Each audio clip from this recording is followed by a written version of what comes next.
जो मैंने gold medal जीते हैं वो मेरे को तो इतनी आज़ादी नहीं थी, तो वो आज़ादी देने वाले तो बाबा साहब ने। बंधुआ मजदूर बनने के किस्से में कितने साल रहे आप मजदूर? ये हो गया ना, जैसे कारण अब मेरी मेन तो अभी मेरी पढ़ाई होगी, एक पढ़ाई होगी, दूसरी जातिवाद होगी। जिस मुकाम पर आप थे उस मुकाम पर आपको कोई अच्छी नौकरी मिलनी चाहिए थी। मैं स्कूल की सफाई करके फिर अपनी को वहाँ पे फीस भर। आमतौर पर खिलाड़ी डीएसपी, एसपी, पुलिस अधिकारी बनते हैं। सर मैं यही तो बात है ना, उस वक्त भी मैं सफाई सेवक था, तो आज भी मैं वर्ल्ड चैंपियन के बावजूद भी मैं सफाई सेवक हूँ अभी भी।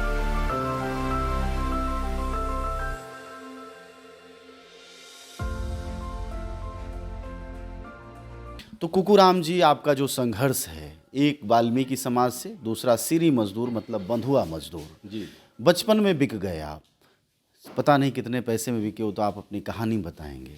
लेकिन ये मतलब इंस्पिरेशन कैसे मिला कि बॉडी बिल्डिंग करनी है, पहलवानी करनी है? जी जी जी। वो सर ऐसे हुआ कि मैंने आपको बताया ना कि जब मैं 10 साल की उम्र का था तो मैंने किसी के साथ घर में बंधवा मजदूरी की थी, भैंसों वालों के घर पे। तो क्या था कि मैं जिस वक्त उनकी भैंसें चराने जाता था ना, YPS हमारे यहाँ पे स्टेडियम है, YPS स्कूल भी है, स्टेडियम है बहुत बड़ा, पोलो ग्राउंड है। तो वहाँ पे मैं क्या था कि अपनी भैंसों को वहाँ पे चराने जाता था। वहाँ पे एथलीट प्रैक्टिस करते थे, पहलवान प्रैक्टिस करते थे। तो मैं इस बात पे बड़ा सोचता था कि जब पता लगता था ये फलाने कॉलेज का है, ये फलाने स्कूल का है, तो मैं सोचता था यार ये लोग तो पढ़े लिखे हैं और स्कूल में भी पढ़ते हैं, तो मुझे मौका नहीं मिला पढ़ने का। तो मेरा टारगेट यही रहा, मन में यही सोचता था कि यार मैं प्लेयर बनूंगा ज़रूर, पहलवान बनूंगा या कोई ऐसे मुझे शौक़ था जैसे। तो वहाँ से मेरा ये शौक़ शुरू हुआ। जैसे मैं वहाँ पे प्रैक्टिस, फिर जैसे एथलीट वगैरह प्रैक्टिस करके चले गए स्टेडियम में, तो उनकी नकल करता था मैं, मुझे बड़ी खुशी होती थी।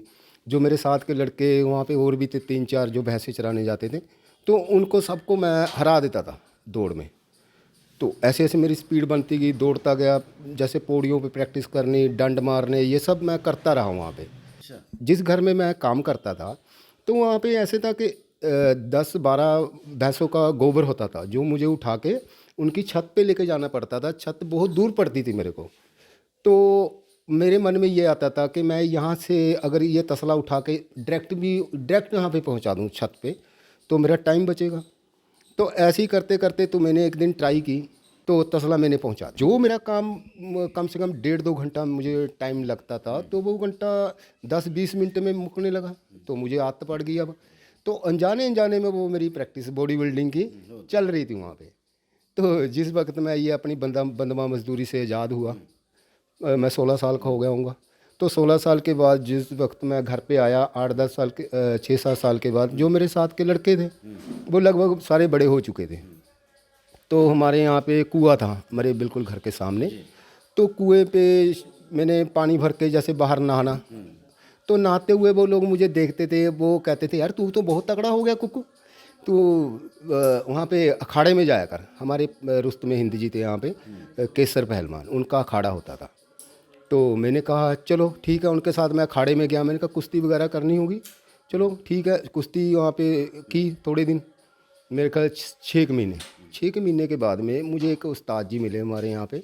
मतलब अब आपकी यात्रा नेक्स्ट स्टेप में थी और आप एक बाल बंधुआ मजदूर, गोबर फेंकने वाले बच्चे से पहलवानी के उस अखाड़े में उतर चुके। जी उतर चुका था वहाँ पे। तो फिर वहाँ पे जब मुझे एक उस्ताद जी मिले हमारे, बाबू उस्ताद जी थे, हमारे लोरी गेट में है। तो वो मुझे बोला कि यार तू बहुत छोटा सा लड़का है यार, इतना मस्कुलर और इतनी तकड़ी बॉडी कैसे बनाई है, कितने साल हो गए? मैंने कहा उस्ताद जी मुझे तो हो गए 6 महीने यहाँ पे। यार 6 महीने में ऐसे कैसे तगड़ा हो जाएगा? चलो तुम ऐसे करो, मिस्टर पंजाब का कंपटीशन आ गया, उसमें लड़ो, पार्टिसिपेट करो। तो मिस्टर पंजाब का कंपटीशन है बॉडी बिल्डिंग का, मुझे इसका क्या पता बॉडी बिल्डिंग क्या होती है, कैसे करना है। तो हम लोग जलंधर में चले गए सीनियर मिस्टर पंजाब का कंपटीशन लड़ने। तो वहाँ पे क्या हुआ, जब मेरा वहाँ पे 60 किलो बॉडी वेट में मैं पार्टिसिपेट कर रहा था। तो मैं जब अपने वेट के लड़के देखे तो लड़के मुझे बहुत तकड़े लगे। तो मैं डर गया। तो मेरे साथ में थे मेरे बग्गा भाजी थे, जो हम लोग दोनों ही एक ही कैटेगरी में एक ही वेट में हम लोग पार्टिसिपेट कर रहे थे। तो बग्गा मुझे बोला तू डरना, मैं तेरे साथ हूँ, जैसे मैं करूँगा ऐसे तुम करते जाना। तो मैंने कहा चलो, हौसला किया और चलो रोते रोते मैं स्टेज पे पहुँच गया। तो मेरा शरीर काँप रहा है बहुत ज़्यादा। तो अब क्या होगा। तो कुदरती क्या हुआ, मेरा मेरा जैसे टोकन नंबर था 17 नंबर था और बग्गा का 18 नंबर था, हम लोग दोनों इकट्ठे थे। तो हमसे पहले 10 लड़के और बुला लिए स्टेज पे, तो मुझे मौका मिल गया उनको देखने का कि क्या करना है। तो उन लोगों ने पोजिंग की, तो मुझे लगा हाँ ठीक है, ऐसे करना है, ठीक है भाई। और बग्गा मेरे साथ है, अब तो स्टेज पे चढ़ गया, कुछ नहीं होगा। तो जब हमारी बारी आई, तो जब हमारे को पहला पोज हमने दिया डबल बाइसेप्स उन्होंने बोला, और मैं डबल बाइसेप्स का पोज दिया। तो जो मेरा 17 नंबर था ना, जो ऑडियंस बैठी थी वो सब लोग 17 नंबर को बोल के और ताड़ियां मार रहे हैं और कह रहे हैं अभी मेरे नंबर पे ताड़ियां बहुत बजी। तो जब लोगों की ताड़ियां बजी, जो मेरा डर था, जो हौसला होता, वो मेरे एकदम मेरे अंदर से वो ऐसे निकल गया कि मुखा भी बन गया पदारा सिंह। तो वहाँ पे पहली बारी मैंने सेकंड पोजीशन मारी। तो ज़िंदगी में कुकूराम जी बहुत सगरी जगहों पर आप हताश हुए होंगे, निराश हुए होंगे। चूँकि वाल्मीकि समाज से हैं तो जाति की भी मुश्किल आई होगी। तो बंधुआ मजदूर बनने के किस्से में कितने साल रहे आप मजदूर? बंधुआ मजदूरी में मैं रहा सर, मैं 6 साल। तो वो 6 साल वो ऐसे हुए कि असल में क्या हुआ, जब मैं आपको बचपन में लेके जाता हूँ। जब मेरी उम्र 5 साल की होगी तो मैं एक स्कूल में मेरे माता पिता ने मेरा एडमिशन करा दिया, दाखिला करा दिया स्कूल में। यहीं पर प्राइमरी स्कूल होता है जैसे बच्चों का, उसमें मैं हो गया।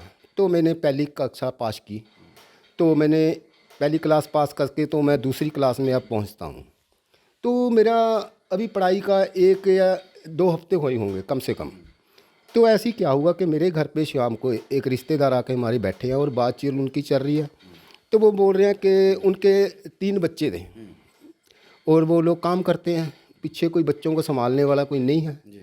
तो वो बोले भी कुक्कू को हमारे वहाँ पे भेज दो कि हमारे बच्चों को कोई संभालने वाला नहीं है। तो मेरी माता मेरे पिताजी बोले भी अभी ये पढ़ रहा है स्कूल में अभी ये। तो वो बोले कि कोई बात नहीं, जो पढ़ने की बात है, हमारे बिल्कुल ही घर के सामने स्कूल है, हम कुक्कू को वहाँ पे ले जाते ही इसको दाखिला करा देंगे। चलो ठीक है, मैं उनके साथ चला गया। उन्होंने क्या किया, क्योंकि उन्होंने पढ़ाने तो दाखिला तो मेरा एक पास एक था तो नहीं कराया, तो उल्टा मैं वहाँ पे बच्चे ही सामने लगा। बच्चे सामते सामते और बच्चे सामने मतलब बच्चा खिलाने लगे? बच्चे खिलाने लगे। एक उनकी माता जी थी जो बेड चेयर पे पड़ी थी, तो उसकी देखभाल करनी है। तो उसके बाद में जैसे हम लोग ना पहले काम करते थे घरों पे मैला उठाने का, तो जैसे वो लोग हमें पैसे भी देते थे और 2 रोटी भी देते थे। अच्छा, मैला उठाने के बदले? जी। तो क्या हुआ, हमारे जो रिश्तेदार थे वो दोपहर में आ गए जैसे काम करके, तो उसके बाद में मैं फिर दोपहर में वहाँ पे रोटी मांगने जाता था घरों पे। तो ऐसे मेरी वहाँ पे 4 साल ज़िंदगी निकल गई बिना पढ़ाई के। अच्छा, तो जब महिला जब साफ करके आ जाते थे परिवार के लोग तो फिर आप जाते थे? मैं वहाँ पे रोटी मांगने जाता था जी। ऐसे वहाँ पे 4 साल मेरे निकले। तो क्या हुआ, उस दौरान उनकी माताजी की डेथ हो गई। तो वहाँ पे मेरे पिताजी गए, तो मैंने वहाँ पे बहुत क्लेश खड़ा कर दिया, रोने लगा। तो पिताजी को देखा नहीं गया, तो उन्हें कहा ठीक है, मैं अब तो नहीं तुम्हें लेके जाऊँगा, अगले हफ्ते आऊँगा तो तेरे को लेके जाऊँगा। तो मैंने पिताजी की बात पे विश्वास किया और 1 हफ्ता वहाँ पे फिर रुका। तो मेरे पिताजी वहाँ पे गए 1 हफ्ते के बाद में और मुझे यहाँ पे लेके आए।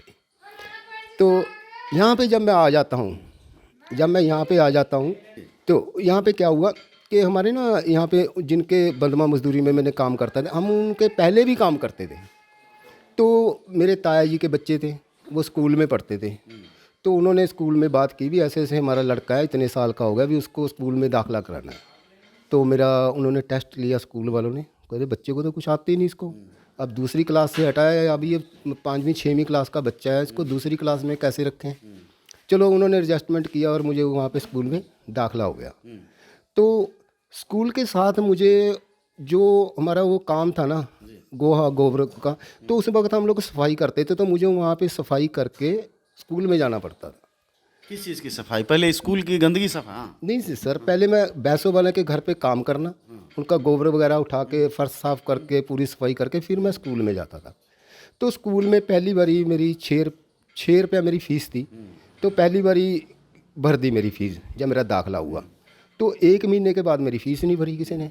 तो वो स्कूल वाले 1 महीने के बाद बोले भी फ़ीस लेके आओ। तो मैं 2 दिन स्कूल नहीं गया। तो वो जिसके घर में काम करता था बोला, वो बच्चा तुम स्कूल नहीं गए? मैंने कहा भाई मैंने ना उसको वहाँ पे फ़ीस नहीं दी, तो वो उनके स्कूल में गया, जाके मेरे 6 रुपये उसने मेरे फीस के भरे कि इसको अब फीस से नहीं टोकना और मैं फ़ीस मैं भरूँगा इसकी। तो 6 रुपये फीस के भरने के बाद जब अगला महीना आया तो वो स्कूल वालों ने मुझे बुलाया कि कुक्कू तू ऐसे कर भी सरदार तुम्हारे पैसे भरता है कि अगर तुम चाहो भी यहाँ पे ना स्कूल ख़त्म होने के बाद आप स्कूल की सफाई करके जाओ, आपकी फ़ीस माफ़ कर दी जाएगी। तो मैंने कहा चलो ठीक है। फिर मैं स्कूल को जब छुट्टी हो जाती थी फिर मैं स्कूल की सफाई करके फिर अपनी वो वहाँ पे फीस भरता था। मतलब जिस स्कूल में आप विद्यार्थी थे उस उम्र में, उसी उम्र में आपको सफाई कर्मचारी बना दिया गया। जी सर, मैं उसी स्कूल में सफाई कर्मचारी का भी काम करता था। विद्यार्थी भी थे और सफाई कर्मी। जी सर, हाँ जी। तो फिर उसके बाद में एक दिन शाम को मैं अपनी माता जी के साथ वहाँ पे दूध लेने गए शाम को उनके घर। तो वो जो सरदार जी थे को वो मेरी माता को कुछ शब्द बोले उसने, कुछ पैसे लेन देन था। तो मुझे अच्छा नहीं लगा। तो मैं उसको बोला सरदार को भी तेरे कितने पैसे देने हैं। तो वो बोला कितने पैसे, तू मुझे पैसे देगा? मैंने कहा हाँ मैं तेरे को पैसे दूंगा। तो मेरी माता भी वहाँ पे बैठी, अभी ये कहाँ से पैसे देगा, बच्चा ऐसे ही मार रहा होगा। तो कह रहा 3,000 रुपया है, दे देगा 3,000? मैंने कहा हाँ मैं 3,000 दूंगा। कब देगा? मैं कहा अभी दूंगा। वो बोल रहे हैं अभी ये कहाँ से लेगा 3,000 रुपया? तो बोला कैसे देगा? मैंने कहा ऐसे ही दूंगा कि मैं यहाँ पे आपके काम करके जाता हूँ रोज़, तो आप हमारे को कितने पैसे देते हो? तो बोला वो भी बच्चा मैं तेरे को 25 रुपये महीना देता हूँ तेरी माँ को। मैंने कहा आज से ना आप मुझे 100 रुपये दोगे रोज़ महीने का, 100 रुपये दोगे और मैं आपके घर पे अब आपका गुलाम हूँ और आपके घर पे रहूँगा जब तक ये पैसे नहीं उतरेंगे। तो वो बोला भी देखो साल का आपका बनता है 1,200 रुपया, तो मैं आपको 1,000 रुपये दे सकता हूँ। तो मैंने कहा चलो ठीक है 1,000 रुपये दो। कहना फिर आपका 3 साल में ये पैसे पूरे होंगे। मैंने कहा ठीक है। अब मैं 3 साल के लिए आपके पास हूँ और अपनी माँ को बोला कि आप घर जाओ। अब अपनी माँ की गरिमा के लिए, अपनी माँ के लिए आप गुलाम बन गए। जी जी 3 साल की जो बंधुआ मजदूरी थी, जो गुलामी थी आपकी, या खरीद लिया था, आप तो बता रहे थे 6 साल समय काट। हाँ सर, वो 6 साल ऐसे हुए ना, ये 3 साल मेरे निकल गए। जब 3 साल मेरे निकले तो मुझे सरदार जी बोल रहे हैं कि बच्चा अब तुम्हारी आज की ड्यूटी है, अब क्या करोगे, मेरे पास काम करना है कहीं और क्या करना है? तो मेरे मन में मैंने उसको कोई जवाब नहीं दिया। मन में मेरे ये था कि मैं तो अब घर जाऊंगा, मुझे तो अब घर जाना है, 3 साल हो गए मुझे अब। तो मैं बड़ा खुश था कि आज मैंने घर पे जाना है। तो मैं अपने साथ के लड़कों को बोला वहाँ पे स्टेडियम में कि अब मैं यहाँ पे भैंसें चराने नहीं आऊँगा। कहने क्यों? भी मखा मैं अपने घर जा रहा हूँ, मेरा ड्यूटी पूरी होगी। चलो ठीक है। जब मैं दोपहर को पहुँचता हूँ वहाँ पे घर पे, तो सरदार जी मुझे बोल रहे हैं कुकू रोटी खा ले। मैंने कहा भाई मैं रोटी बाद में खाऊंगा, पहले मैं ये शाम वाले जो काम है ये ख़त्म कर लूँ।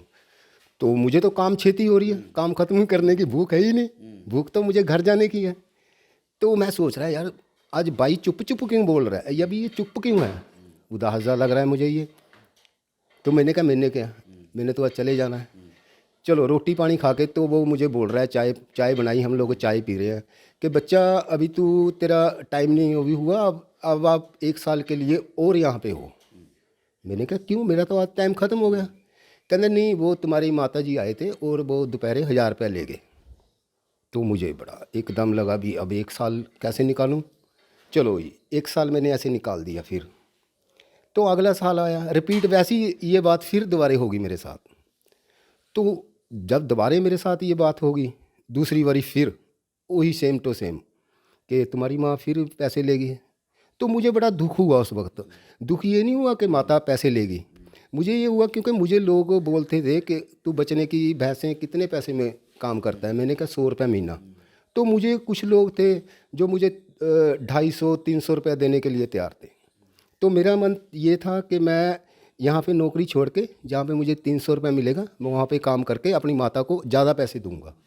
तो दुख ये होता था कि यार मेरी माता 1,000 रुपये फिर लेगी।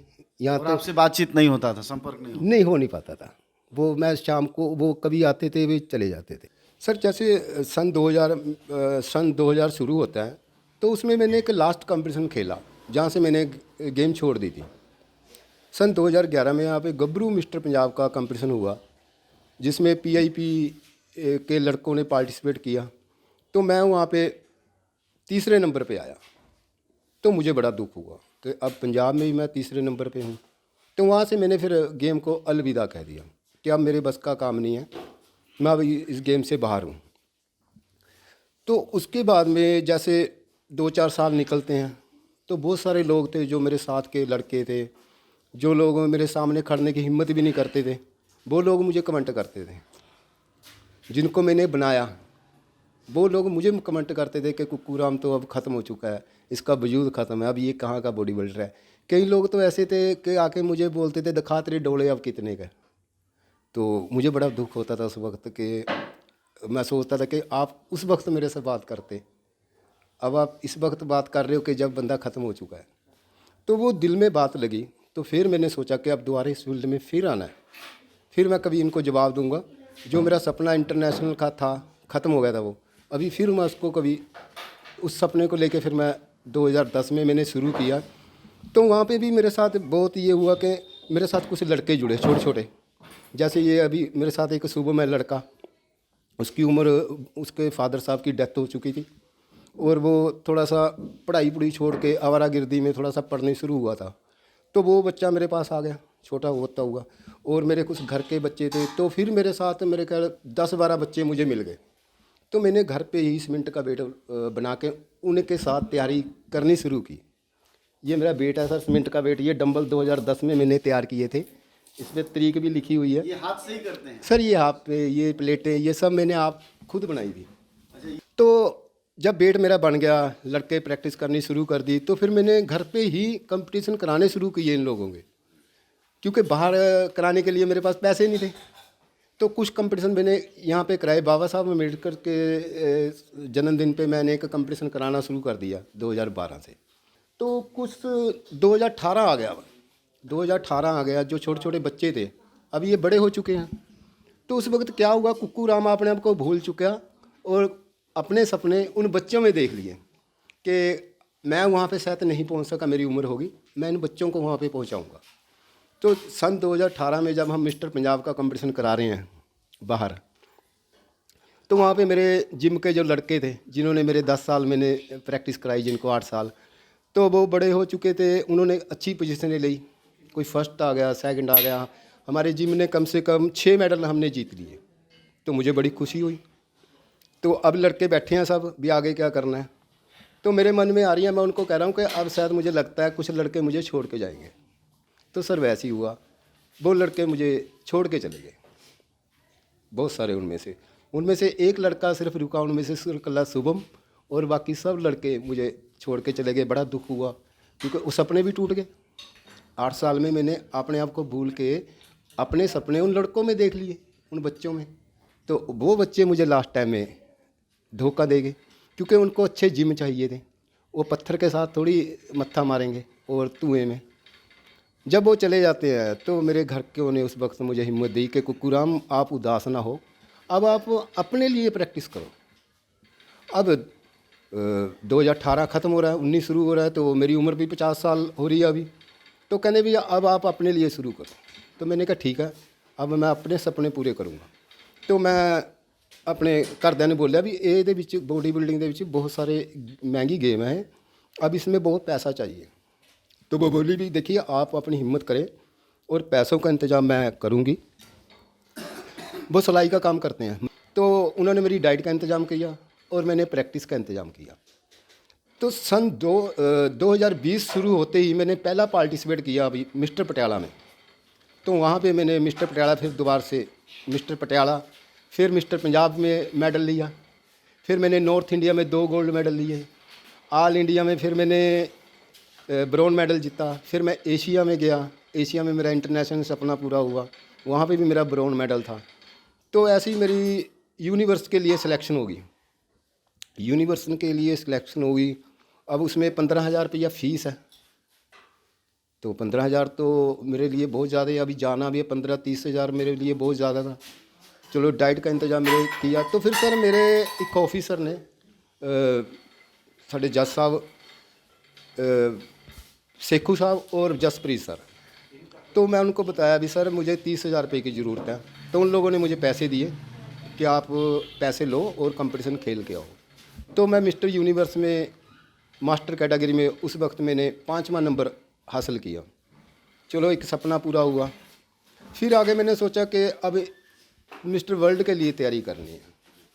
तो मिस्टर वर्ल्ड के लिए अब तैयारी चल रही है, तो बहुत सारा कर्जा आ गया। जो लास्ट टाइम था कंपटीशन का, खर्चा बहुत ज़्यादा आ रहा था मेरे पे। चलो करते करते कंपटीशन की तैयारी होगी जब हम लोगों ने थाईलैंड जाना अभी खेलने, तो थाईलैंड के लिए हमारे पास पैसे नहीं है। तो लोगों से, कुछ मेरे समाज के लोगों से, बहुत सारे लोगों से हेल्प मांगी, तो उस वक्त किसी ने कोई हेल्प नहीं की। तो कुछ लोगों ने जो हेल्प की वो इतनी कम थी कि मैं उस पर जा नहीं पाता था थाईलैंड। तो फिर उस वक्त लास्ट टाइम में मेरा दोस्त है मुकेश, जो मेरे साथ गया था लड़का, तो वो मुझे बोला, भी आज हमने जाना ज़रूर है, मैं अपना घर गिरवी रख देता हूँ, आप कंपटीशन लड़ने जाओ। मैंने कहा भाई मैं तेरा घर गिरवी रखा के मैं आपको कहाँ से छुड़ा के दूंगा। मैंने कहा नहीं, ये नहीं मैं कर सकता, आप जाओ, मैं नहीं जाऊँगा। तो लास्ट टाइम में मेरी पत्नी बोलती है, अभी हमने 15 को जाना है, 14 को वो बोलती है कि आपने इतनी मेहनत की और इतनी तैयारी की, अब लास्ट टाइम में आप पैसों की वजह से नहीं रुक सकते। तो मैंने कहा मीनू भी अब पैसों का कहाँ से इंतज़ाम करेंगे। फिर उन्होंने कहा कि मैं अपने गहने गिरवी रख देती हूँ, फिर या गहने बेच देती हूँ, आप कंपटीशन लड़ के आओ। तो मैं मन में मैंने बोला कि मीनू, मैंने तो आप अभी तक आपको कभी एक छल्ला भी नहीं लेके दिया, मैं आपके गहने कैसे बेच सकता हूँ। वो कहते नहीं, कुछ नहीं होगा। उन्होंने अपने गहने अब गिरवी रख दिए। तो गिरवी रख के शाम को मुझे पैसे लेके दिए कि जाइए आप कंपटीशन खेलिए। तो जब मैं कंपटीशन खेलने वहाँ पे गया और जाके इनकी बात पे मैं खरा उतरा और मैंने वहाँ पे जाके गोल्ड मेडल जीत लिया। वर्ल्ड में मैंने अपनी पोजीशन हासिल की। तो खुशी तो बहुत थी उस वक्त कि मैंने गोल्ड मेडल जीत लिया, पर वापसी आने में मुझे एक था कि मैं जो गहने गिरवी पे हैं वो कैसे छड़ाऊँगा। आपकी भूमिका जो है बता रहे थे कुकू राम जी की बहुत बड़ी रही, और आप किचन से लेकर और इनको मंच तक भेजने में भी आपकी मदद रही। तो आपको क्यों लगा कि इनको ये करना चाहिए सपना पूरा होना? मेरे को ऐसा लगा क्योंकि एक प्लेयर ही दूसरे प्लेयर को मतलब अच्छी तरह से समझ सकता है, क्योंकि मैं भी कराटे करती थी अपने टाइम में, जब स्कूल टाइम में थी मैं, तो गेम में थी मैं। तो मेरे को ये लगा मतलब इनका एक सपना है, मतलब जो बचपन से जो चीज़ कर रहा है और मिस्टर इंडिया तक पहुंचा है, उसके बाद मतलब घर की प्रॉब्लम्स के कारण आगे नहीं जा पाए।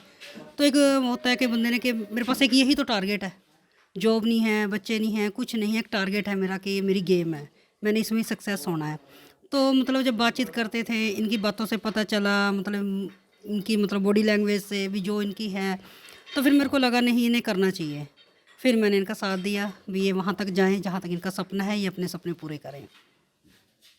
जी, आप कुछ कहना चाहेंगे? बस सर मैं मतलब कि इन्होंने थैंक यू कहना चाहूँगा ਤੁਹਾਡੇ माध्यम से कि मैंने तो बहुत धन्यवाद करदा। उसमें मुझे बड़ा वो था भी कि अब क्या क्या होगा, चलो देखी जाएगी।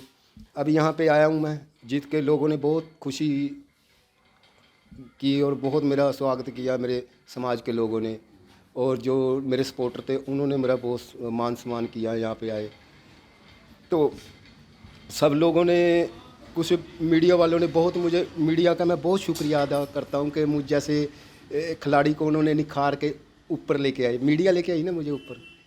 तो जब मीडिया में बात पहुँची तो मेरे समाज के लोग उठे, कुछ बहुत सारे कोहोर समाज के भी लोग, दलित समाज बहुत, और भी सब समाज ने मेरी फिर खुल के मदद की कि अगला मेरा नेक्स्ट कंपटीशन फिर था थाईलैंड में। एक तो जीत के आया, दोबारा फिर मैंने जाना है और उसकी तैयारी में फिर वापस हुआ कि नहीं? जी यहाँ पे अभी चल रहा है। फिर लोगों ने मेरी काफ़ी मदद की। फिर मेरे पास आरपी का है, आरपी वाले ने पहली बारी उन्होंने आके मेरे से बात की कि उन्होंने बताया मेरे को कि आपने वो जो गहने रखे थे उनका क्या किया। मैंने कहा सर वो गहने तो अभी रखे हुए हैं, मैं उनको चढ़ा नहीं पाया। तो वो बोले भी आपका गहने कितने में? मैंने कहा 70,000 में मैंने गहने रखे हुए हैं, तो अगला खर्चा आपका कितना आता है फिर दोबारा जो कंपटीशन में है? तो मैंने कहा सर 1,00,000 1.5 लाख रुपये मुझे फिर चाहिए तैयारी में और वहाँ के खर्चे के लिए। तो आरपी ने फिर मुझे 2 लाख का चेक दिया, उन्होंने मेरी यही मदद की। तो कुछ मेरे समाज ने, बहुत सारे लोगों ने फिर मेरी बहुत मदद की। कुकू राम जी, आप सोचिए कि एक सफाई कर्मचारी, मतलब मैला ढोना, फिर गोबर ढोना, फिर इंसानों से, सबसे ताकतवर लोगों से मुकाबला करना, और मंच पर तालियां अपने लिए बजते हुए जब आप सुनते होंगे, तो पूरी इस यात्रा को कैसे याद करते हैं आप? सर ये यात्रा अब जैसे मैं याद करता हूँ तो मुझे ऐसे लगता है जैसे कोई सपना था वो निकल चुका है, अब ऐसे ही लगता है।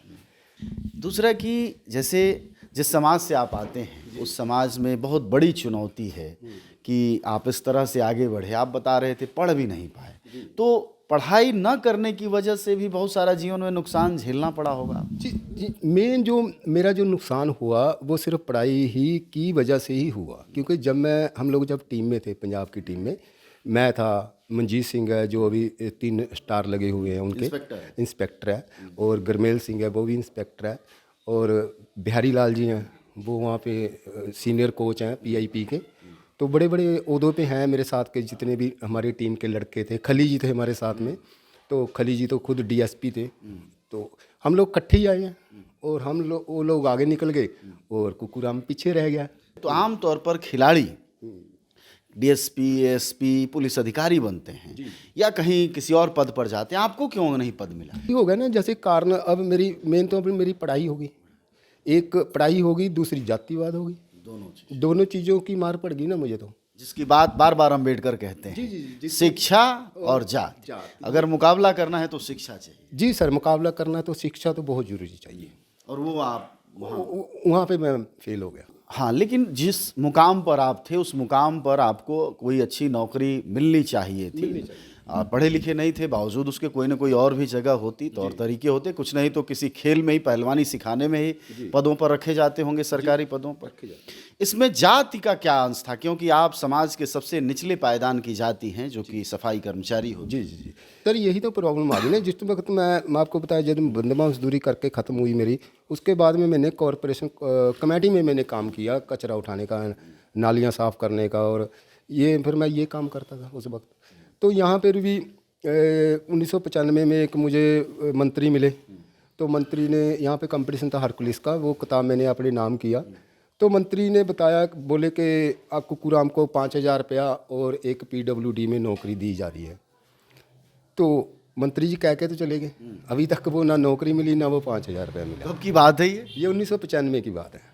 1995 10वां महीना था। तो नेताओं का ये वादा मतलब इतने वर्ष हो गए? जी सर, वो अभी तक पूरा नहीं हुआ। फिर उसके बाद में जैसे मैं कॉरपोरेशन में लगा हुआ था काफ़ी टाइम से, तो जैसे वो लोग ना, एक तो मेरे पिताजी की डेथ हो गई, एक मेरी सपोर्ट नहीं थी। चलो सन 2000 में 96 बंदे वहाँ पे उन्होंने पक्के कर दिए कॉरपोरेशन में मेरे साथ के। तो वहाँ पे भी मुझे हमारे 16 लड़के निकाल दिए बिना बात से। तो उस वक्त मैं उनकी बात नहीं समझ पाया। लिस्ट में नाम डालने के लिए वो लोग 5,000 रुपये मांग रहे थे। अच्छा, घूस मांग रहे थे? घूस मांग रहे थे, तो आप दे नहीं? जो मैं दे ना पाया उस वक्त 5,000 रुपये। तो मैं 5,000 का बंदोबस्त नहीं कर पाया, तो 96 बंदे पक्के हो गए, और मैं फिर मतलब कुकुराम जी, आपकी कहानी ये है कि अगर सरकारी भाषा में समझें तो आप तमाम काम किए जीवन में और काफ़ी बड़ी मुश्किलों के बावजूद शोहरत हासिल की, लेकिन फिर से वही काम आपको वापस, फिर से आप सफाई कर्मचारी हैं और लोगों के बीच हैं। मतलब जहाँ से शुरू हुए उस पूरी बीच की यात्रा एक दूसरी है और काम दूसरा है। इसको आप किस रूप में देखते हैं? उसी काम पर आपको रखा गया? सर, मैं यही तो बात है ना, उस वक्त भी मैं सफाई सेवक था। हाँ। तो आज भी मैं वर्ल्ड चैंपियन के बावजूद भी मैं सफाई सेवक हूँ अभी भी। यही जाति आती है ना? जी सर।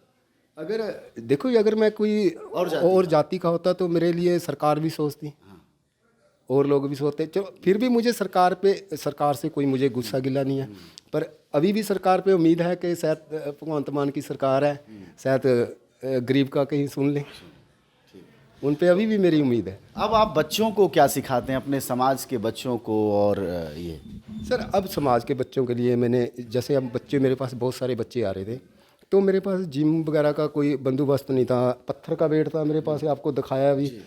तो इसके लिए आप जैसे लोगों ने मेरी बहुत हेल्प की, बाद में बहुत हेल्प की, अभी भी लोग मेरी हेल्प करते हैं। तो उसी के जरिए जी, अभी मैं सोच रहा हूँ कि मैं, जो मेरे समाज के बच्चे हैं, हमारे समाज में ज़्यादातर ना बहुत सारा नशा, बहुत सारी बुराइयाँ फैली हुई हैं।